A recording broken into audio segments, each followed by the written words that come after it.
Así que quiero hacer una introducción primero y vamos a definir qué es la duda. La duda es un estado mental caracterizado por la incertidumbre y la falta de convicción o la falta de confianza, la falta de seguridad básicamente en algo o en alguien, aún en lo que estoy pensando. Eso sería la definición de duda. Y debe diferenciarse, dije, del cinismo que desacredita la verdad y fidelidad del carácter de Dios, simplemente por la obstinación, algo que la Biblia llama un corazón endurecido por el pecado. Entonces hay dos clases. Una es la duda que me lleva a buscar a Dios, la duda que me lleva a buscar la verdad. Y esa duda no ofende a Dios, y lo vamos a ver a través de la palabra, de hombres santos que en un momento tuvieron confusión y buscaron al Señor en su confusión. Distinto de la duda maliciosa o el cinismo que viene de la incredulidad y el corazón endurecido, que conociendo la verdad la desacredita y la pone en duda. Es distinto el cinismo de la duda, de la confusión natural humana. Así que seguramente habrás atravesado por un montón de situaciones que te han causado duda. Después vamos a pasar la placa número 1 ahora. Vamos a hablar de la duda que es lógica y natural y nos moviliza a buscar al Señor. Que es la duda que no ofende, dije, a Dios. Todo lo contrario. Él es un padre compasivo, diga, un padre compasivo. Es un padre compasivo. La duda lógica humana es la que surge del temor humano y la precaución que tenemos a la hora de tomar una decisión. Y esa duda actúa en paralelo con nuestro Dios, que es suficiente. A veces parecería una locura, porque si Dios es suficiente y es todopoderoso, no tendría yo que lidiar con la duda. Sin embargo, humanamente lidiamos con un temor y una precaución normal y lógica que la tienen todos los seres humanos. Y Dios no se ofende por eso. Diga, Dios no se ofende por eso. Entonces es normal que antes de tomar una decisión enfrentes por ahí una precaución. Y has atravesado por un montón de situaciones de la vida. Los creyentes pasamos por muchas situaciones en las cuales tenemos duda. Por ejemplo, alguien podría tener la duda sobre una decisión para tomar. Es una carrera que tengo que estudiar. ¿Es esta carrera la voluntad de Dios o no? Estoy teniendo una relación con una persona. ¿Será este el hombre, esta la mujer que Dios tiene para mi vida? ¿Será mi futura esposa, mi futuro marido? ¿El plan de Dios? ¿Será esta la persona? ¿Tendré, Sergio, que invertir en este momento? ¿Comprar, vender, quedarme quieto? ¿Es momento de cambiar de trabajo, seguir en el lugar? ¿Es momento de salir del país, quedarse en el país? Hay dudas lógicas que hemos atravesado todos. Y esas dudas no ofenden a Dios, diga, no ofenden al Señor. Porque de hecho esas dudas nos llevan ¿a qué? A buscar más al Señor. Nos llevan más a indagar las Escrituras y buscar su voluntad. Entonces, por ejemplo, pásalo por favor. Pásalo por favor. Pásalo por favor. Vamos a Mateo capítulo 11 y vamos a hablar de una duda que tuvo Juan el Bautista, una persona santa. Dice el Señor que Juan el Bautista fue el más grande de todos los seres humanos y no hubo profeta como él hasta antes de Cristo, en todo el Antiguo Testamento, desde Moisés hasta Juan el Bautista. Si vos querés buscar un profeta grande, alguien dice, el más grande entre todos fue Juan el Bautista. Y lo dijo el Señor. Sin embargo, en un momento a Juan el Bautista se le complicó y dudó de Jesús. Pero no dudó maliciosamente ni por incredulidad. Y ahora lo vas a ver. Dice la palabra de Dios. Vamos a Mateo capítulo 11, verso 2 al 5. Dice, al oír Juan, ¿dónde estaba Juan? en la cárcel. Quiero recordarte que Juan estaba encarcelado por Herodes porque le estaba diciendo que la esposa que tenía era ilegal porque era la mujer del hermano. Porque para separarme le decía, no te es lícito tener de esposa la esposa de tu hermano. Herodes lo metió preso. Imagínate que harían hoy con un profeta que se pare en medio de la Plaza de Mayo y diga, no te lícito. No dura 2 días en esta generación. Imagínate. Pero Juan el Bautista era un profeta del Señor. Y él estaba como preso. Dice Herodes, vení para acá, lo metió en la cárcel, listo, deja de hablar. Entonces, dice el Señor, la palabra de Dios, al oír Juan en la cárcel los hechos de Cristo, y ahora vamos a aclarar qué pasa con los hechos de Cristo, le envió 2 de sus discípulos, escucha, verso 3, para preguntarle, ¿eres tú aquel que había de venir o esperamos a otro? ¡Ey! ¡Stop acá! Vamos a ir 1 año y medio atrás. Estamos en el río Jordán. ¿Quién está bautizando a Cristo ahí? Juan el Bautista. Y cuando lo está bautizando, él le dice, yo no te puedo bautizar. Vos me tenés que bautizar a mí. Dice, es necesario que cumplamos toda justicia. Juan sabía que él era el Mesías. Lo bautiza. Se levanta Cristo del bautismo y el Espíritu Santo lo unge y en forma corporal como paloma se manifiesta para que todo el mundo vea sobre quién caía el Espíritu, quién era el Mesías. Y una voz del cielo confirmaba y decía, este es mi Hijo amado en quien tengo ¿qué? Complacencia. Y Juan dice, el que viene tras de mí, no, yo no soy digno de atarle ¿qué cosa? Él estaba seguro de que Jesús era el Cristo. Ahora, 1 año y medio después, le pregunta, discúlpame, ¿sos vos el que había de venir o esperamos a otro? Juan tuvo una duda. ¿Por qué tuvo la duda? Vamos a indagar un poco de dónde nace la duda de Juan.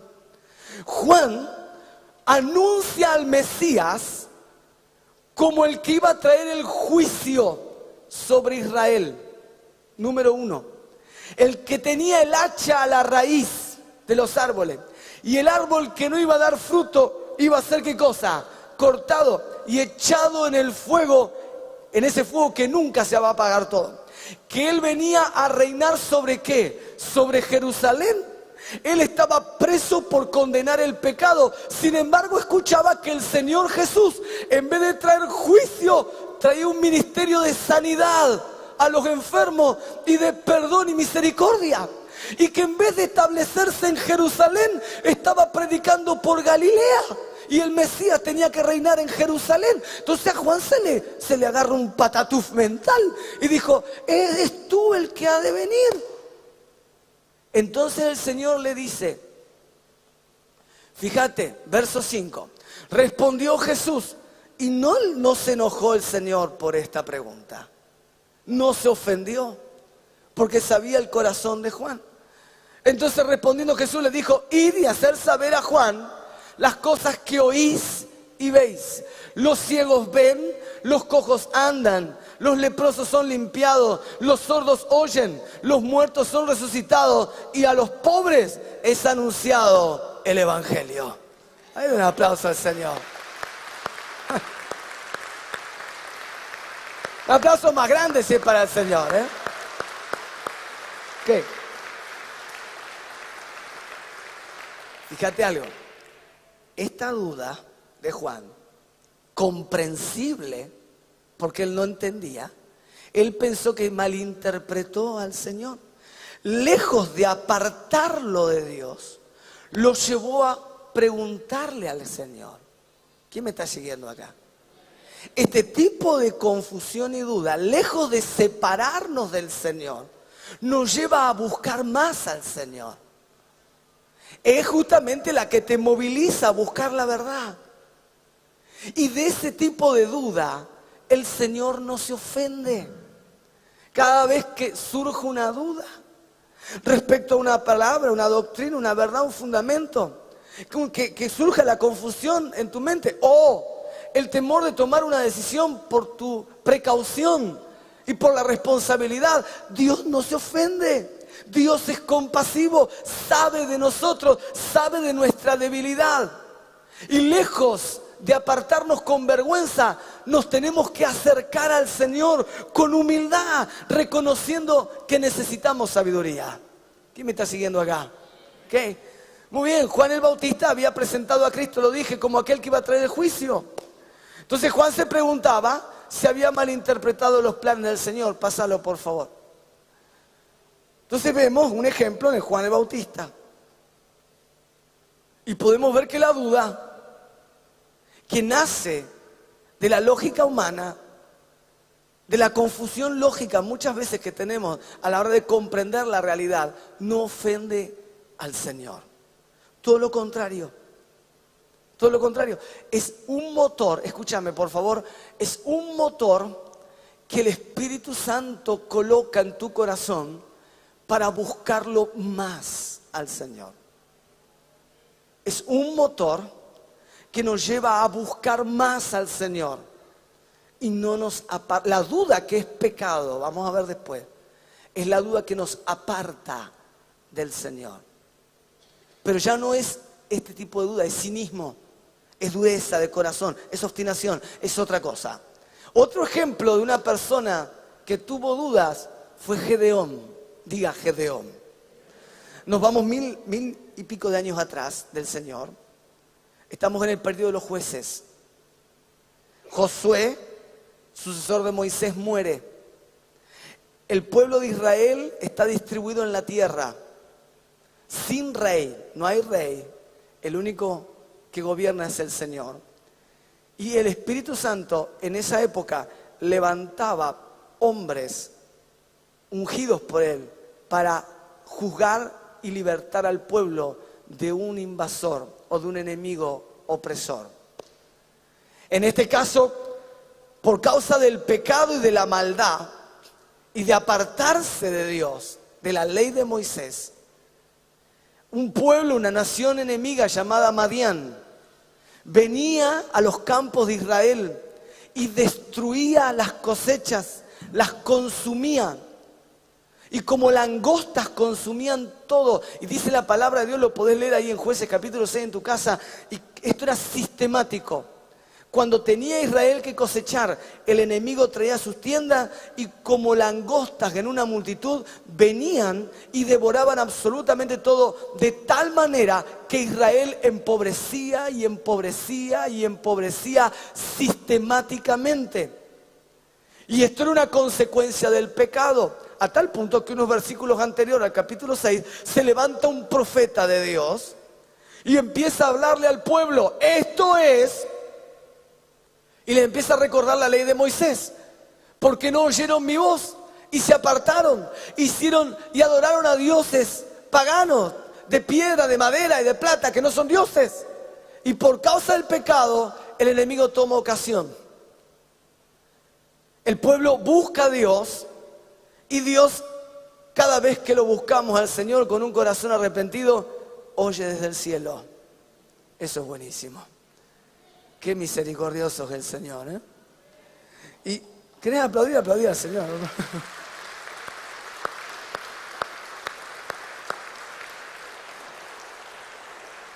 Ahora, el Señor elige a Gedeón. Gedeón está tomando el trigo de la casa de su padre y lo está escondiendo debajo de un árbol en un lagar.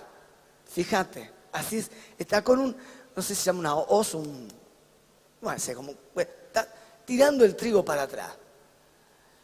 Y nos da mucho a entender este pasaje, porque te habla de que no era mucho, porque no estaba trillándolo con animales, y era en un lugar escondido, o sea, tenía miedo, era poco, y lo estaba resguardando. Así Israel escondía y se huía del enemigo. Y de repente Dios, el Señor, se para y le dice: Gedeón, con esta tu fuerza vas a liberar a mi pueblo Israel.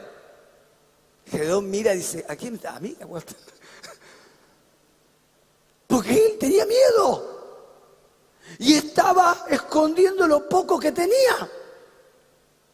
Dice: yo. y empieza a decir, mi familia es la más pobre de Israel, somos los más pequeños, ¿de qué manera? Y quizás alguno está acá así, igual, diciéndole al Señor, a mí me va a usar.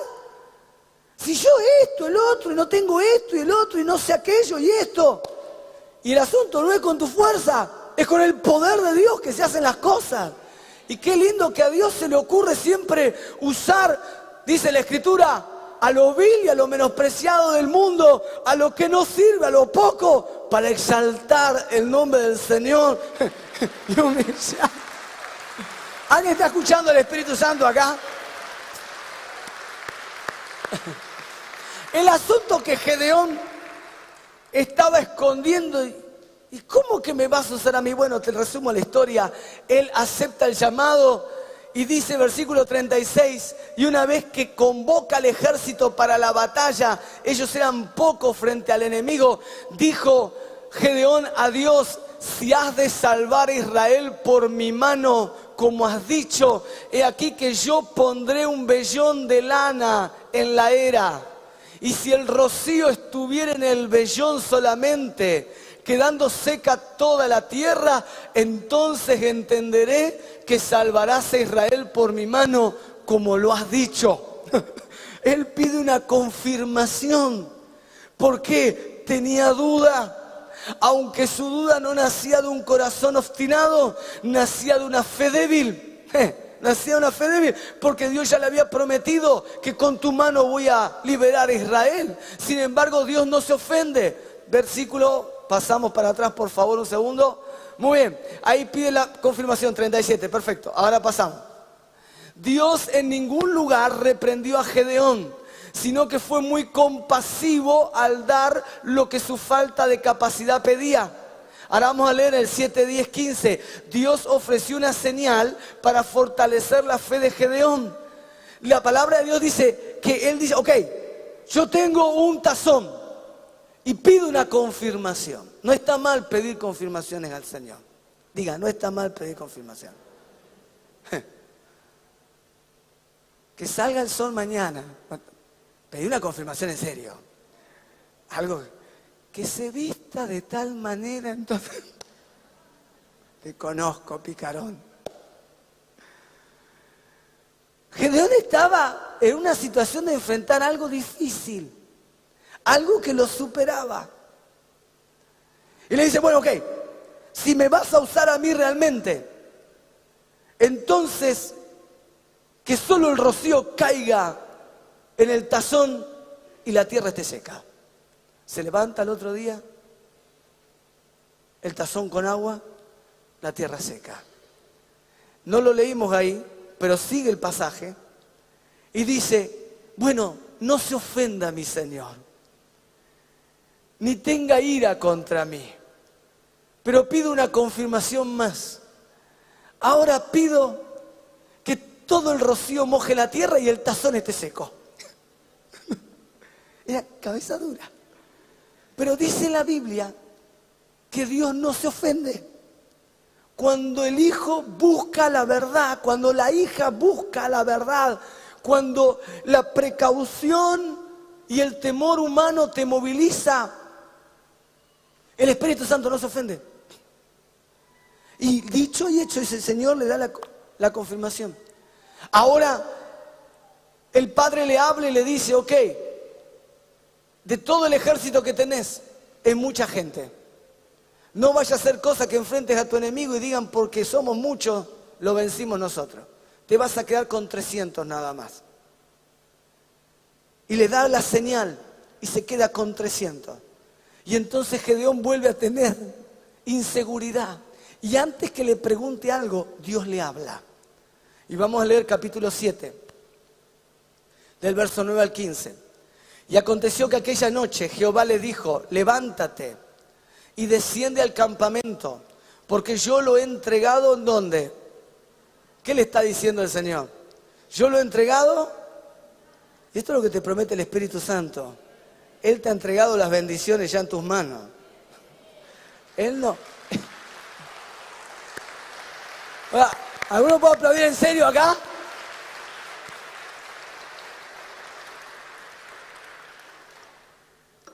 yo lo he entregado en tus manos.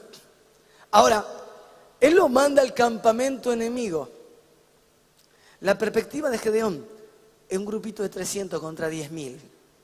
Era ilógico. Era una meta imposible humanamente. Y como el Señor conocía el corazón de Gedeón y su fe débil y los temores que tenía, le dice, muy bien, vas a ir al campamento enemigo, te vas a encapuchar y te vas a infiltrar. Y le dice, y si tienes temor de descender, baja tú con Fura, tu criado, al campamento, el ayudante. Vas a ir con él. Verso 11. Y oirás lo que hablan. Y entonces tus manos, ¿qué van a hacer? Se esforzarán. O sea, en otras palabras, te vas a fortalecer. Eso es lo que le está diciendo. Y descenderás al campamento.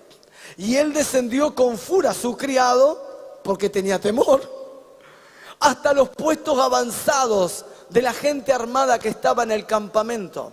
Y los madianitas, los amalecitas, los hijos del oriente estaban tendidos en el valle como langostas en multitud. Y sus camellos, ¿cómo eran? Innumerables, como la arena que está en la ribera del mar en multitud. Verso 13. Cuando llegó Gedeón, he aquí que un hombre estaba contando a su compañero un sueño, diciendo, he aquí yo soñé un sueño, y veía un pan de cebada que rodaba hasta el campamento de Madián.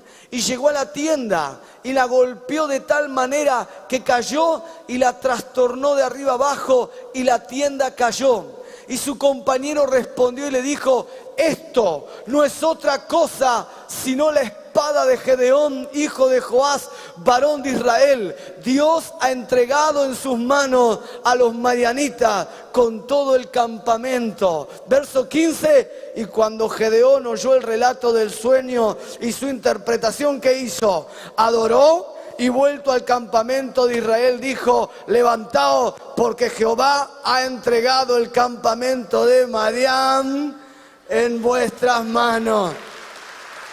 No, un aplauso grandote al Señor, vamos. Es palabra del Señor.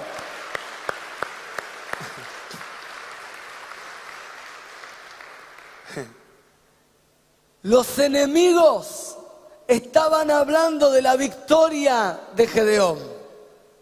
Y el Señor lo conocía. Dice, anda y anda a escuchar lo que tus enemigos están diciendo de vos. Porque él tenía una perspectiva totalmente equivocada.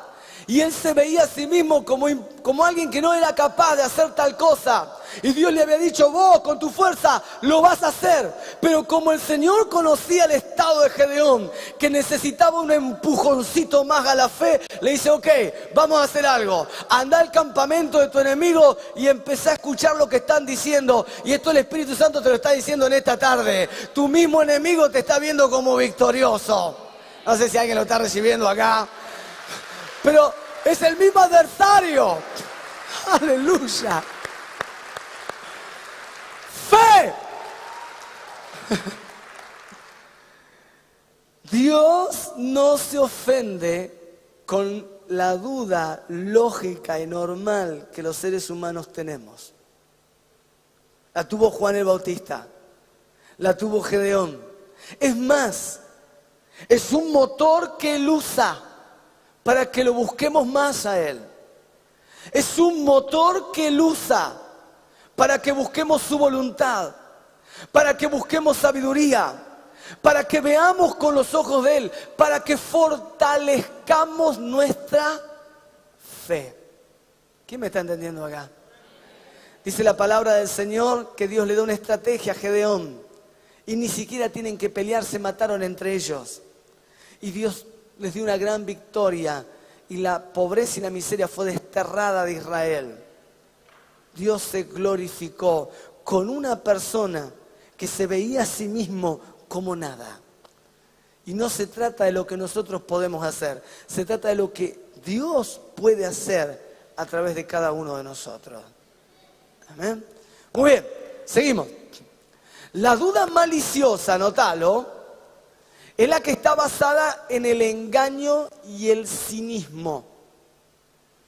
Es distinta, esta es otra cosa, esta sí es pecado. No es algo normal que nace de la precaución, del temor humano lógico a la hora de tomar una decisión, de vernos con un desafío que nos supera. Esta es la duda, y anótalo por favor, la que junto al desánimo es una de las principales armas de Satanás para la iglesia, que usa contra la iglesia. Repito, esta clase de duda, que es cinismo, que está basada en desacreditar la verdad, en la desconfianza de Dios, del carácter moral de Dios, pone en juego el carácter moral, desacredita la verdad de Dios. Junto al desánimo son las dos armas principales que Satanás usa contra los hijos de Dios. En la que lleva al cristiano a debilitarlo, a alejarlo del plan y propósito del Señor, a que no cumpla su voluntad. Es la duda sembrada por el enemigo que cuestiona el carácter santo y verdadero de Dios y por lo tanto cuestiona nuestra fe, nuestra identidad, los dones del Espíritu Santo que Él nos dio y la veracidad de la palabra de Dios. Es la duda que nace del corazón obstinado, que confronta la moral de Dios, que confronta el carácter santo de Dios. Es distinto. ¿Quién me está siguiendo hasta acá? Esa es la duda que surge del engaño. No es la duda lógica y natural del ser humano. Entonces, por ejemplo, esta clase de duda es justamente la que viene de tener un pensamiento dividido, anótalo, dentro de uno mismo, no solo como resultado de alguna indecisión mental, sino más bien como un conflicto moral interno o por desconfianza de Dios. En el fondo de esa duda no hay verdad. En el fondo de esa duda hay desconfianza y lo que se propone es decir, Dios no es creíble. Es la duda que usó Satanás en el Edén. Y ahora la vamos a ver.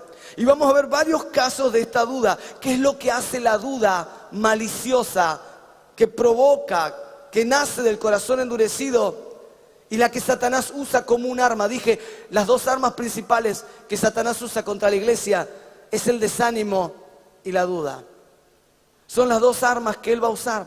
Por eso es tan importante. San Pablo le habla a la iglesia y dice, hey, para estar firmes en el día malo, pónganse el yelmo de la salvación, el casco. El soldado romano usaba el casco. ¿Por qué? Porque era normal que en las batallas los jinetes venían con una espada grande, que es la rompaia en griego. Rompaia era la espada que no cortaba, la que golpeaba. Y justo esos dos golpes, izquierdo y derecho, habla del desánimo, de la duda. Entonces vamos a leer. Es la duda que trae confusión y tormento. No nos moviliza hacia Dios. Todo lo contrario. Nos aparta de Dios. No nos lleva a buscar su voluntad. Todo lo contrario. Dice Santiago capítulo 1 verso 5. Si alguno de vosotros tiene falta de sabiduría, pídala a Dios, el cual da a todos como abundantemente y sin reproche, y le será dada. Porque así es el Padre. Él no da a cuentagota de su Espíritu Santo. ¿Cómo da su Espíritu? Lleno, rebosante. Y dice la palabra de Dios, pero pida ¿cómo? Con fe. Y esta palabrita fe significa confianza. Pida confiando. Escuche, nosotros lo asociamos con querer lo que pedimos exactamente. Quiero un auto rojo con goma. Quiero una casa. No te está diciendo eso. Lo que está diciendo es pida con fe, es pida confiando, sabiendo que el Padre es poderoso para hacer eso y más, que es soberano y tiene control de todas las cosas y sobre todo, Él va a hacer su voluntad en lo que estás pidiendo. ¿Alguien está escuchando al Espíritu Santo? No, de un aplauso más grande entonces. Si alguien está escuchando al Espíritu Santo en esta tarde gloriosa, alabe a Dios. Esa clase de fe Es la que hace que el creyente tenga gozo y tranquilidad en las pruebas.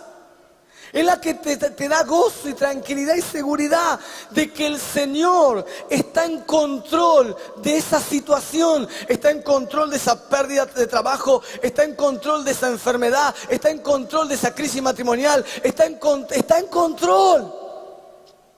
Él está en control. Pida con fe. Entonces dice la palabra de Dios, no dudando en qué, en nada. Porque el que duda maliciosamente es semejante ¿a qué? A la onda del mar, que es arrastrada por el viento y echada de una parte a otra. Verso 7, no piense pues que tal haga que recibirá cosa alguna del Señor. El hombre de doble ánimo es inconstante en todos sus caminos. Y ahora vamos a ver de qué clase de duda es la que provoca tormento. Es en medio de las pruebas que Dios se propone que nosotros dependamos más de Él. El Señor trae las pruebas a los creyentes. Escúchame, por favor. La prueba no es un ataque. Diga, la prueba no es un ataque. Decirle al de al lado, por lo veo que está medio callado, medio preocupado. Decirle, las pruebas no son un ataque. Las pruebas las permite el Señor. Diga, las pruebas las permite el Señor. Si usted está orando y buscando la voluntad de Dios y quiere obedecer al Señor y con un corazón humilde, usted lo está buscando y le sobrevino una prueba, tenga gozo y paz. Dios permite las pruebas para que aprendamos a depender de Él y menos de nosotros. Él está sacando impureza, Él está perfeccionando la fe, Él nos está haciendo más útiles para su reino. Dios las permite. Por eso Santiago dice, tengan por sumo gozo si están en diversas pruebas, porque la prueba de vuestra fe produce paciencia, perfección, juicio cabal. Es pedir con fe, dije, es ofrecer confianza. La onda del mar representa a la persona que duda, y fíjate, es como el mar revuelto y agitado de un lado al otro, o sea, no tiene paz. Es la clase de duda que atormenta. Es la clase de duda que trae un corazón convulsionado. Esa es la duda maliciosa, la duda sembrada, la duda que va en contra del carácter de Dios. Pasamos. La duda es la que está basada en la hipocresía. La duda maliciosa. Y Santiago lo dice en el versículo 8. El hombre de doble ánimo es inconstante en todos sus caminos. No lo podemos desconectar del problema de la duda. La duda, en este punto, la traducción literal, es una división de la mente. Doble ánimo significa dos mentes. Dos mentes. O sea, es la persona que está con Dios y está con el mundo. Es la persona que tiene un pie en la palabra y otro pie en el pecado, que tiene como estilo de vida tener una doble vida, una doble mente. Entonces lo que está diciendo Santiago, no piense tal persona que pide de esa manera que va a recibir algo, porque esa duda de tener dos pensamientos, dos estilos de mente, doble ánimo, él viene de la hipocresía. Es la duda que viene de la hipocresía. Entonces la duda maliciosa es la que nace de la desconfianza de Dios y provoca tormento, corazón convulsionado. Es la clase de duda que nace de la hipocresía. Es la clásica persona que se acerca a Dios cuando las cosas van bien, pero cuando le viene una prueba se aleja de Dios. Cree en el Señor cuando tiene una bendición y cuando viene una prueba reniega de Dios. Yo sé que no hay nadie así acá. Eso pasa en la iglesia al lado. Pero esta clase de duda es la que es pecado. ¿Quién me está siguiendo acá? Muy bien. Tercero, es la duda que está sembrada ¿en qué? En el engaño. Es la duda que está sembrada en el engaño. Génesis capítulo 3, verso 1 al 6. La mujer es engañada por la serpiente. Satanás toma posesión de la serpiente en la antigüedad. Esto Antes de la caída la serpiente no se arrastraba. Era un animal erguido. Posiblemente tendría extremidades, patas. Y podía de alguna manera comunicarse. Para la mente moderna esto es una locura hoy. Pero luego de la caída no solo tuvo una maldición genética el animal que ahora se arrastra, sino que también hubo una desconexión también en la comunicación. Pero leemos, por eso a Eva no le parece una locura hablar con la serpiente.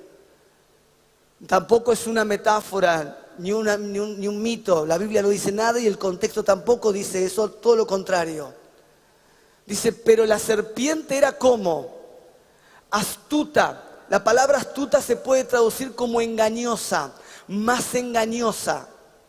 Pero la serpiente era más engañosa que todos los animales del campo que Jehová Dios había hecho. La cual dijo a la mujer, ¿con qué Dios os ha dicho no comáis de todo árbol del huerto? Ya arrancó mintiendo. Vamos a volver para atrás. Cuando Dios crea al ser humano lo pone en el Edén. Y en el Edén le dice, ¿vas a poder comer de qué? De todo. Tenés árboles de los que quieras. Salvo de este que te pongo acá. ¿Por qué? Porque te tengo que poner un límite, Adán. Y te tengo que marcar la obediencia como un principio. Si no te la vas a creer de que vos sos Dios. ¿Alguien me está siguiendo acá? Muy bien. Por eso le puso un límite al hombre. Dijo, vas a comer de todo menos de este. ¿De cuántos? De uno. Porque el día que comas de esto vas a morir. ¿Ok? La paga del pecado es muerte. Por eso Satanás es llamado homicida desde el principio. Porque es el que hizo que el hombre pecara y muera. Muy bien. Entonces le dijo la serpiente, con que Dios ha dicho, volvemos, versículo 1, ahí. Con que Dios os ha dicho, no comáis de todo árbol del huerto. Mentira.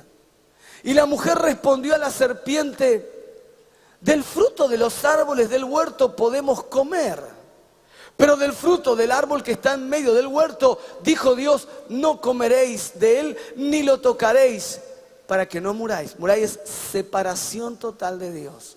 Verso 4. Entonces la serpiente dijo a la mujer, no moriréis, sino que sabe Dios que el día que comáis de él, serán vuestros ojos abiertos y seréis como Dios, sabiendo el bien y el mal. Escúchame, por favor. Eva no tenía pecado, por lo cual no tenía malicia. Ella come no por el afán, ni la rebelión, ni la obstinación, simplemente por el engaño. Ella piensa que interpretó mal a Dios y que sí podía comer. ¿Me está siguiendo hasta acá? Por eso en el Nuevo Testamento Pablo va a hablar del engaño como la clave. Es la duda esta maliciosa que nace del engaño y la mentira. Ojo acá. Satanás es mentiroso desde el principio y ataca con mentira. Y la duda maliciosa que causa tormento y que nace de la hipocresía se fundamenta en la mentira. Toda mentira que es confrontada con la verdad de Dios es diabólica y tiene un origen satánico. Acá lo tenés. Entonces dice la palabra de Dios, y vio la mujer entonces que estaba, ya le dio lugar, lo escuchó, en vez de reprenderlo y echarlo fuera, fue y ya le dio lugar. Y vio que el árbol, ¿cómo era? Bueno para comer. Y que era como agradable a los ojos. Y el árbol era codiciable para alcanzar sabiduría. Entonces su análisis fue lógico. Si el árbol es bueno, agradable y codiciable, yo me debo haber equivocado. Dios, ¿cómo me va a prohibir comer de este árbol? Y es el autoengaño que viene muchas veces para apartarnos de la voluntad de Dios. Y lo que hace el diablo es cambiar la mentira y trastornar la verdad de tal manera que hasta lo podamos justificar. Señores, damas y caballeros, en esta noche la palabra de Dios va a romper toda duda que nace de la mentira, toda duda que nace de la hipocresía, toda duda que nace de la malicia. En esta tarde se va. Le doy un aplauso grande al Señor. ¡Aleluya! Sí, Señor. Y dice que tomó del fruto, comió, dio también a su marido, el cual comió. Y así conocemos la historia. Pásalo, por favor. Ella decidió que Satanás estaba diciendo la verdad y que había comprendido mal a Dios. No fue una rebelión abierta contra Dios, sino una seducción y un engaño que le hicieron creer que su acción era correcta. Lo vamos a ver en 2 Corintios 11, 1 Timoteo 2. Y así trabaja Satanás. Es la duda que nace del engaño. Es la duda que nace de la mentira. Cuarto, pasamos. Es la duda que está basada en la incredulidad y la dureza del corazón. Marcos capítulo 16, verso 9. El Señor resucitó. Se le aparece a María Magdalena, se le aparece a 2 en el camino y todavía los apóstoles estaban endurecidos ellos mismos para creer que él había resucitado. Dice el verso 9, habiendo pues resucitado Jesús por la mañana, el primer día de la semana, apareció primeramente a María Magdalena, de quien había echado 7 demonios. Yendo ella, lo hizo saber a los que habían estado con él, que estaban como tristes y llorando, y ellos cuando oyeron que vivía y que lo habían visto, había sido visto por ella, ¿qué pasó con los apóstoles? No lo creyeron. Me encanta la palabra de Dios, porque no esconde nada. Y si tiene que ver, los va a nombrar. Y si eran los apóstoles, los apóstoles. Si Marco hubiese sido argentino, hubiese dicho, no, lo que pasa es que estaban turbados. Y dice, no creyeron. Fíjate, verso 12. Pero después apareció de otra forma a 2 de ellos que iban de camino y yendo al campo. Y ellos fueron y lo hicieron saber a los otros. Y ni aún a ellos creyeron. Verso 14, finalmente se apareció a los 11 mismos, estando ellos sentados a la mesa, y ¿qué les reprochó? Su incredulidad y dureza de corazón, porque no habían creído a los que le habían visto resucitado. Esta es la duda que reprende el Señor. Esta es la duda que es pecado, la duda que nace de un corazón endurecido. Si va a alabar a Dios, alábelo. Quiere aplaudir, aplauda al Señor. Pero esta es la clase de duda que yo me tengo que sacar. El corazón endurecido. Esta frase insinúa y alude rebelión, no simplemente ignorancia. Y no solo eso, el corazón endurecido es la mente que es impenetrable a la verdad. Eso significa, un corazón endurecido, obstinado, es una mente que es impenetrable a la verdad.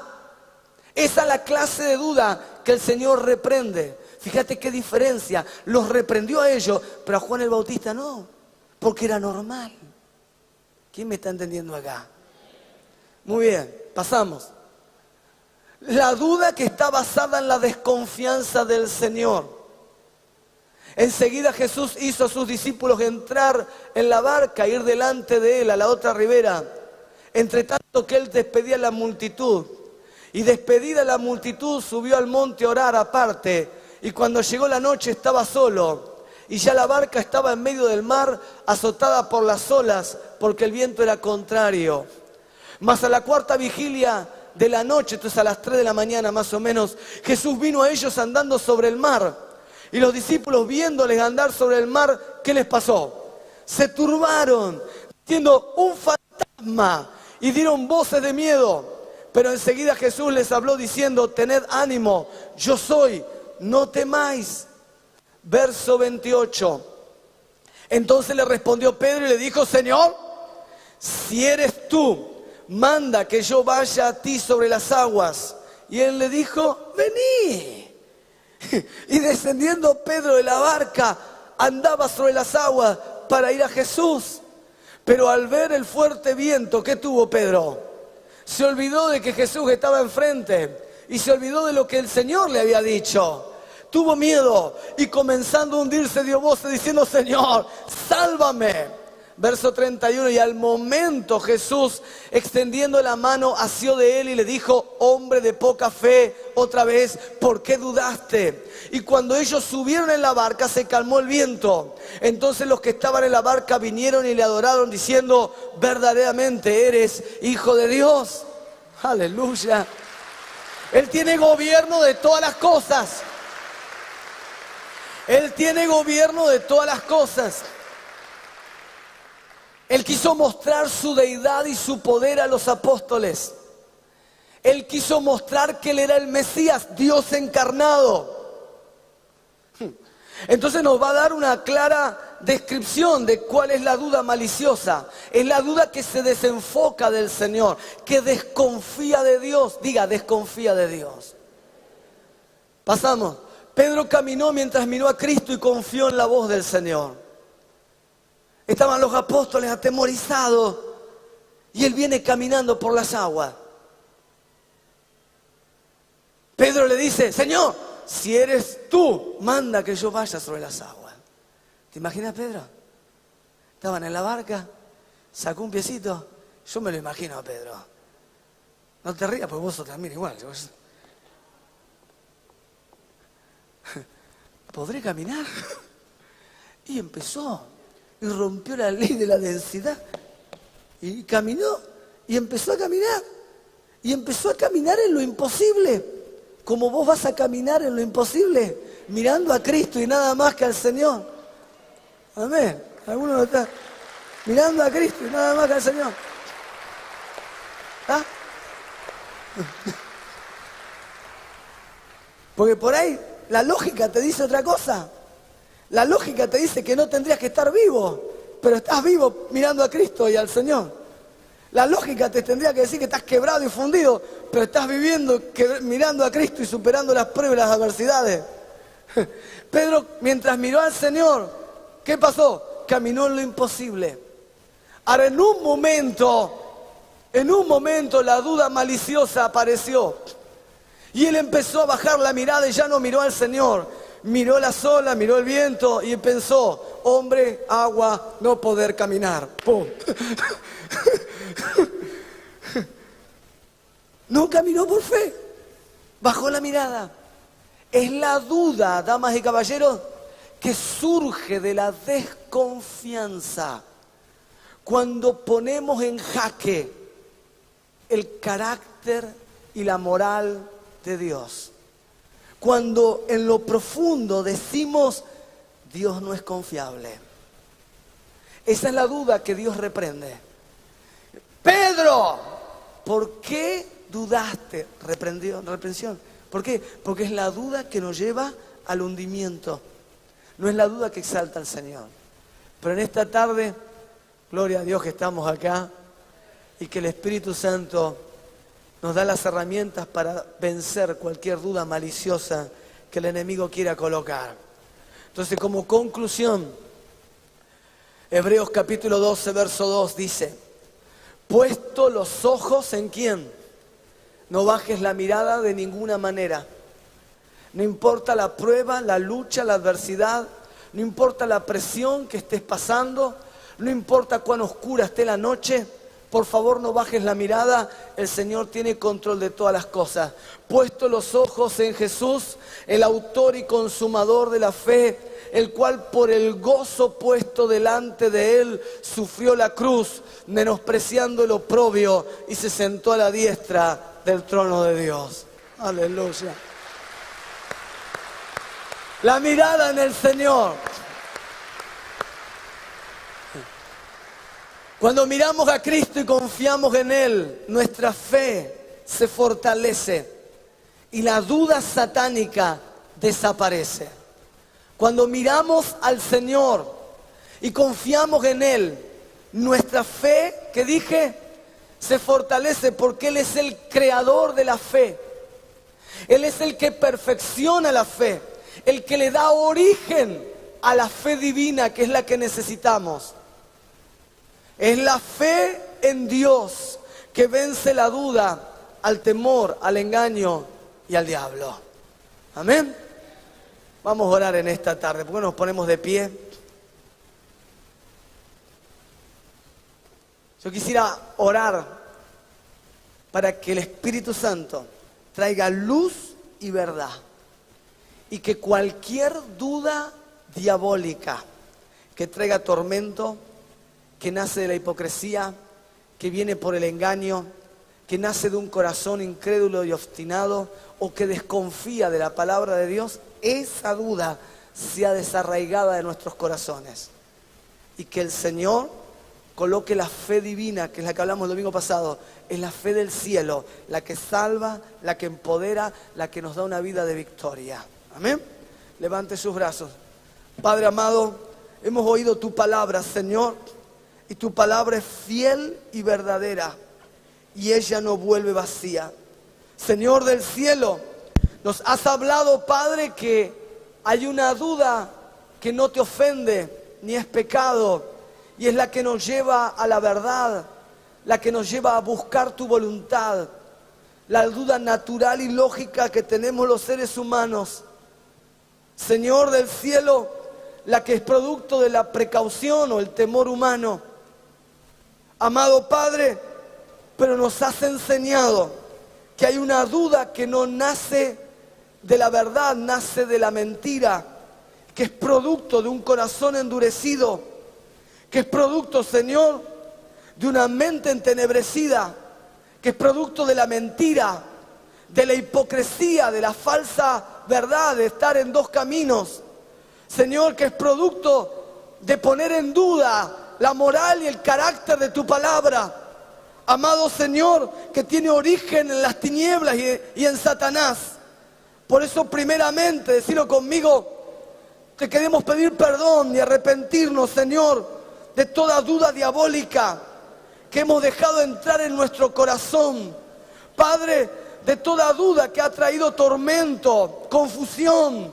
Señor, de toda duda que hace que estemos como la onda del mar de un lado para el otro, inestables, que nos permite, nos impide recibir lo que pedimos orando. Señor, la que es pecado y ofende tu santidad. Padre, nos arrepentimos. Padre, límpianos. Señor, limpia nuestro corazón. Padre amado, toda incredulidad y dureza de corazón, llévatela. No quiero tener puertas abiertas. No quiero darle lugar a mi enemigo. Decirlo, no le quiero dar lugar al diablo, ni al mundo, ni al pecado. Yo pido ahora, Señor, que tu palabra, como una antorcha, ilumine mi vida, lleve toda tiniebla y me dé verdad. Señor amado, en esta tarde yo pido fe, la fe del cielo. Amado Padre, hoy levantamos nuestros ojos y los ponemos en Jesús, el autor y consumador de la fe. Amén y amén. Gloria a Dios. Diga gracias, Señor. Pero un aplauso a la palabra de Dios en esta tarde. Gracias, Padre.